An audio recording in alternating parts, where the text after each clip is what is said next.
Good morning प्यारे विद्यार्थियों।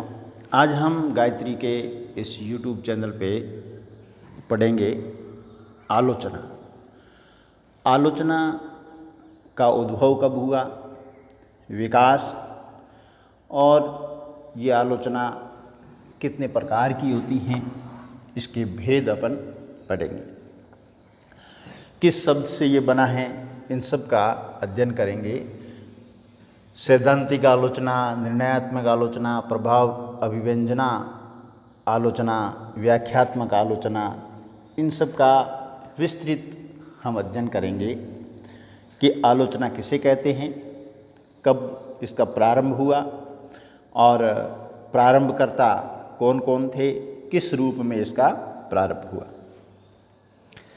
तो हम सबसे पहले यहाँ आलोचना को लेकर के पढ़ते हैं कि भारतीय साहित्य में आलोचना की परंपरा बहुत पुरानी रही है। यहाँ तक कि काव्य शास्त्रीय अंग उपांगों का विवेचन विश्लेषण संस्कृत साहित्य में बहुत समृद्ध रहा है।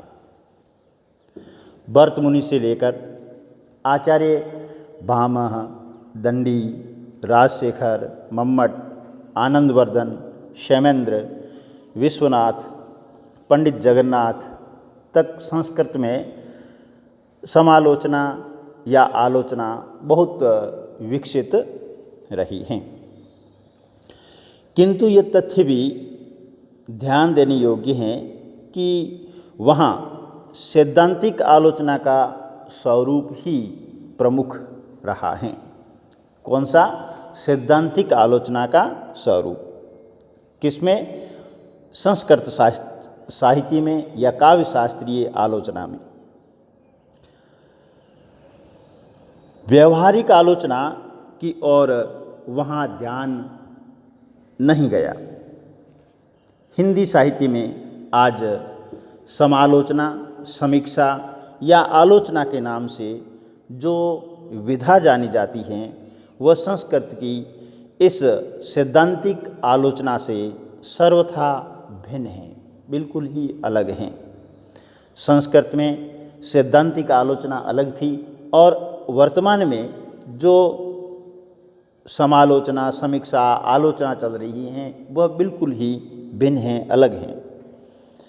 संस्कृत की सैद्धांतिक आलोचना का प्रभाव तो केशव, देव, भिखारीदास, सोमनाथ आदि आचार्यों पर भी हमें परिलक्षित होता है, किंतु उसे हम वर्तमान समालोचना के स्वरूप से पृथक ही मानते हैं, अलग मानते हैं।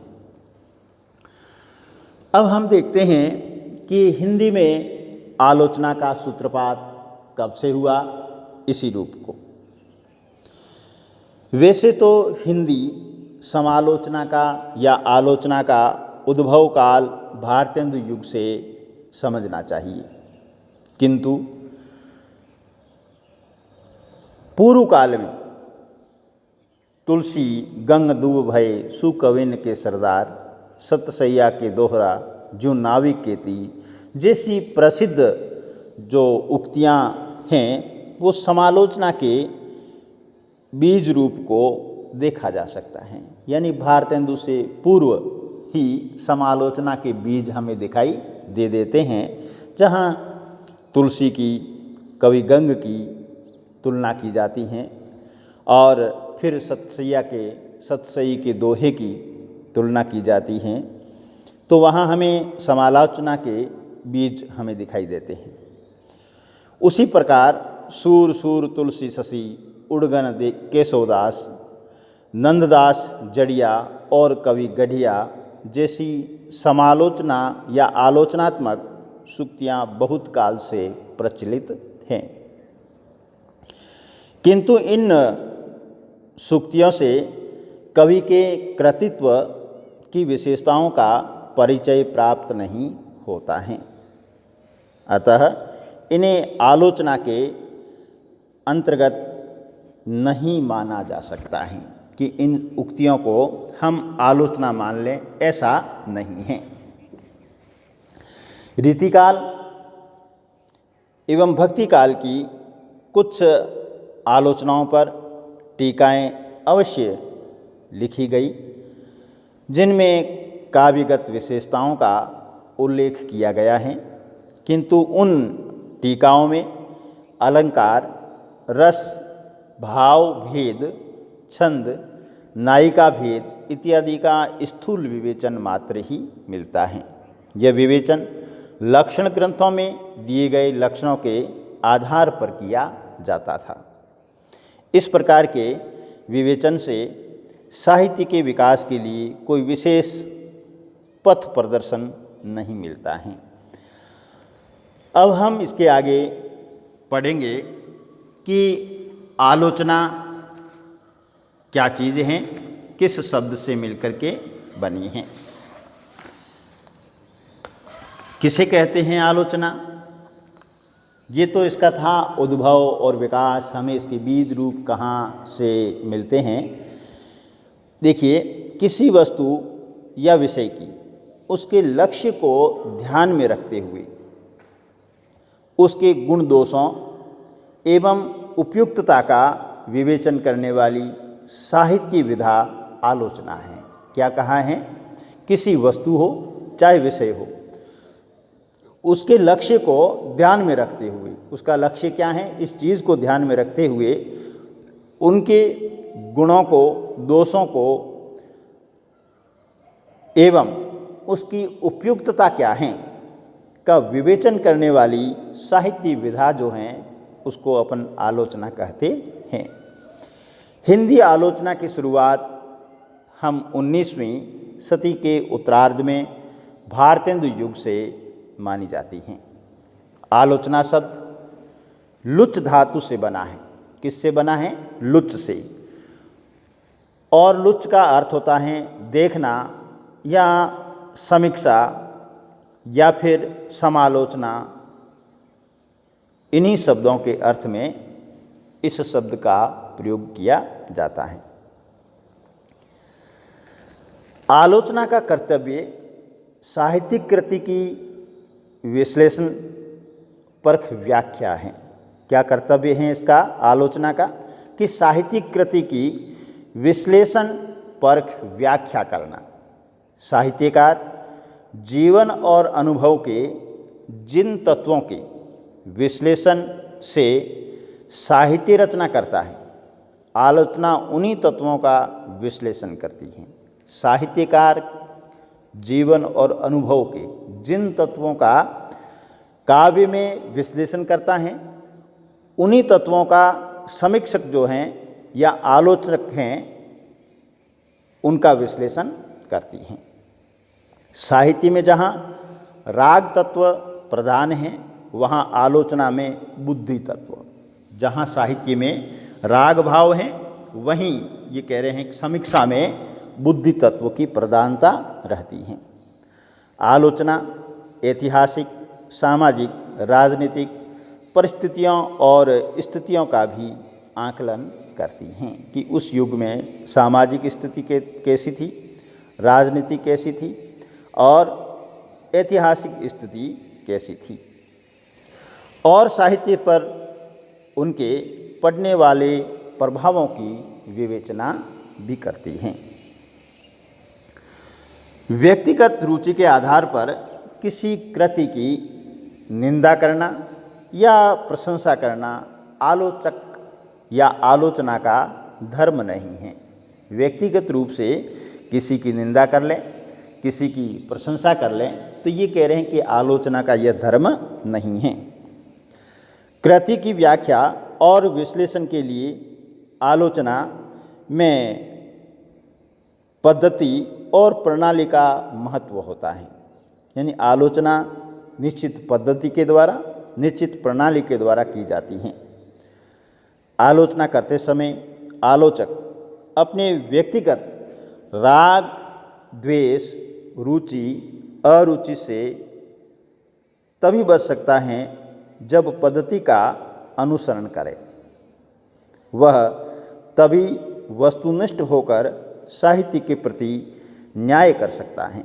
इस दृष्टि से हिंदी में आचार्य रामचंद्र शुक्ल को सर्वश्रेष्ठ आलोचक माना जाता है। यानी आलोचना करते हुए हमें एक निश्चित पद्धति का अनुसरण करना पड़ता है, तभी उस आलोचना में वस्तुनिष्ठता आती है और हम उस साहित्य के प्रति न्याय प्रदान कर सकते हैं। और हम हिंदी में आचार्य रामचंद्र शुक्ल को सर्वश्रेष्ठ आलोचक मानते हैं। फिर देखिए, आलोचना के प्रकार कितने होते हैं, कितने प्रकार से ये आलोचना की जाती है साहित्य की। आलोचना करते समय जिन मान्यताओं और पद्धतियों को स्वीकार किया जाता है, उनके अनुसार आलोचना के प्रकार विकसित हो जाते हैं। यानी जिन मान्यताओं को, जिन पद्धतियों को स्वीकार किया जाता है, उन्हीं के अनुसार आलोचना विकसित हो जाती हैं। सामान्यतः समीक्षा के 4 प्रकार को स्वीकार किया गया है। पहला है सैद्धांतिक आलोचना, निर्णयात्मक आलोचना और प्रभाव व्यंजन आलोचना, व्याख्यात्मक आलोचना। हम सबसे पहले पढ़ेंगे सैद्धांतिक आलोचना। सैद्धांतिक आलोचना में साहित्य के सिद्धांतों पर विचार होता है। किस पर? साहित्य के सिद्धांतों पर। इसमें प्राचीन शास्त्रीय काव्य अंगों, रस, अलंकार आदि और साहित्य की आधुनिक मान्यताओं तथा नियमों की मुख्य रूप से विवेचना की जाती है। कौन कौन से रूप होंगे इसमें? शास्त्रीय काव्य अंग जैसे रस है, अलंकार हैं, और इसके साथ में साहित्य की आधुनिक मान्यताओं और नियमों की मुख्य रूप से सैद्धांतिक आलोचना में विवेचना की जाती हैं। सैद्धांतिक आलोचना में विचार का बिंदु यह है कि वह साहित्य का मापदंड शास्त्रीय हैं।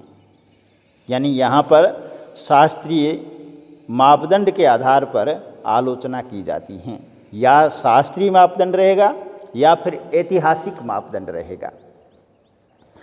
मापदंड का शास्त्रीय रूप स्थिर और अपरिवर्तनशील होता है। यानी शास्त्रीय जो मापदंड है वो स्थिर हैं और फिर उसमें परिवर्तन भी नहीं होते हैं। किंतु मापदंडों को ऐतिहासिक श्रेणी मानने पर उनका स्वरूप परिवर्तनशील और विकासात्मक होता है। दोनों प्रकार की सैद्धांतिक आलोचनाएं उपलब्ध हैं, किंतु अब उसी सैद्धांतिक आलोचना का महत्व अधिक है, जो किसके आधार पर है? शास्त्रीय काव्यांगों के आधार पर हैं, जो साहित्य के तत्वों और नियमों की ऐतिहासिक प्रक्रिया में विकासमान मानती हैं। ये था हमारा आलोचना का सैद्धांतिक पक्ष। अब दूसरा आता है निर्णयात्मक आलोचना। निश्चित सिद्धांतों के आधार पर जब साहित्य के गुण दोष, श्रेष्ठ निकृष्ट का निर्णय कर लिया जाता है। क्या? कि निश्चित सिद्धांत हो, उसके आधार पर कि साहित्य के गुण क्या हैं, दोष क्या हैं, श्रेष्ठ साहित्य कौन सा है, निकृष्ट कौन सा है, इसका निर्णय कर लिया जाता है। तब उसे निर्णयात्मक आलोचना कहते हैं। इसे एक प्रकार से नैतिक आलोचना भी कह सकते हैं। इसका मुख्य स्वभाव न्यायाधीश की तरह साहित्यिक कृति पर निर्णय देना है। एक प्रकार की निर्णयात्मक आलोचना जो है न्यायाधीश का कार्य करती हैं, जज का कार्य करती हैं, जो साहित्यिक कृति को निर्णय दिलाती हैं। ऐसी आलोचना प्रायः सिद्धांत का यांत्रिक अंग से उपयोग करती हैं, एक कलपुर्जे की तरह उपयोग करती हैं। इसलिए निर्णयात्मक आलोचना का महत्व कम हो जाता है। हिंदी साहित्य कोश में निर्णयात्मक आलोचना के विषय में बताया गया है कि वह कृतियों की श्रेष्ठता या अश्रेष्ठता के संबंध में निर्णय देती हैं। इस निर्णय में वह साहित्य तथा कला संबंधी नियमों से सहायता लेती हैं, किंतु ये नियम साहित्य और कला के सहज रूप से संबंधन रख बाह्य रूप से आरोपित हैं। संबंध तो इसका क्या है? कला या साहित्य के आंतरिक पक्ष से हैं, लेकिन आंतरिक पक्ष से ये संबंध रखती हुई ये बाह्य रूप से आरोपित सी लगती हैं। इस प्रकार आलोचना में निर्णय विवाद का बिंदु उतना नहीं है जितना निर्णय के लिए अपनाया गया तरीका। जैसे रामचंद्र शुक्ल की आलोचना में मूल्य निर्णय हैं, लेकिन उसका तरीका सृजनात्मक है, यांत्रिक नहीं है। निर्णयात्मक आलोचना में मूल्य और तरीका दोनों ही में लचीलापन नहीं होता है, यानी वह श्रेष्ठ और अश्रेष्ठ का निश्चित निर्णय करती हैं। तीसरी इसकी विशेषता या तीसरा प्रकार जो है प्रभाव अभिव्यंजन आलोचना। प्रभाव अभिव्यंजन आलोचना में काव्य का जो प्रभाव आलोचक के मन पर पड़ता है उसे वह सजीले पद विन्यास से व्यक्त कर देता है। यानी आलोचक के मन पर जो उस काव्य का प्रभाव पड़ता है उसी प्रभाव को वह बड़े ही सजीले और पद विन्यास में व्यक्त कर देता है। इसमें वैयक्तिक रुचि ही मुख्य है। आलोचक की व्यक्तिगत रुचि के अनुसार वह उस काव्य की आलोचना करता है। आलोचक जब विशेष दृष्टिकोण को लेकर किसी ग्रंथ की आलोचना करता है और उससे अनुकूल या प्रतिकूल प्रभाव ग्रहण करता है, तब प्रभाववादी आलोचना का जन्म होता है। साम्यवादी, यथार्थवादी आदि आलोचनाएं इसी वर्ग के अंतर्गत आती हैं। यानी साम्यवादी आलोचना और यथार्थवादी आलोचना है जो प्रभाव अभिव्यंजन आलोचना के प्रकार में आती हैं। चौथी आलोचना है इसकी आलोचना का प्रकार व्याख्यात्मक आलोचना। व्याख्यात्मक आलोचना में साहित्यिक रचनाओं का विश्लेषण किया जाता है, उनकी व्याख्या की जाती है। इसमें रचनात्मक साहित्य की विभिन्न कृतियों के वर्गीकरण और विकास में सहायता मिलती है। व्याख्यात्मक आलोचना में कविता और साहित्य तथा उसके सिद्धांतों को अंतिम और पूर्ण नहीं मान लिया जाता है। वह मानती हैं कि जीवन और ज्ञान के विकासमान संदर्भ में साहित्य और उसके मानदंड भी विकसित होते रहते हैं। इसलिए व्याख्यात्मक आलोचना साहित्य पर विचार और विश्लेषण करते समय हम इतिहास, समाजशास्त्र, मनोविज्ञान आदि का प्रयोग अवश्य रूप से करते हैं। इस प्रकार की आलोचना में जब कृति की व्याख्या करते समय उसकी ऐतिहासिक पृष्ठभूमि पर अधिक बल हो तो उसे ऐतिहासिक आलोचना कहा जाता है। इसी प्रकार जब मनोविज्ञान के तत्व पर बल देकर कृति की वास्तविकता की व्याख्या होती है तो उसे मनोवैज्ञानिक आलोचना कहा जाता है।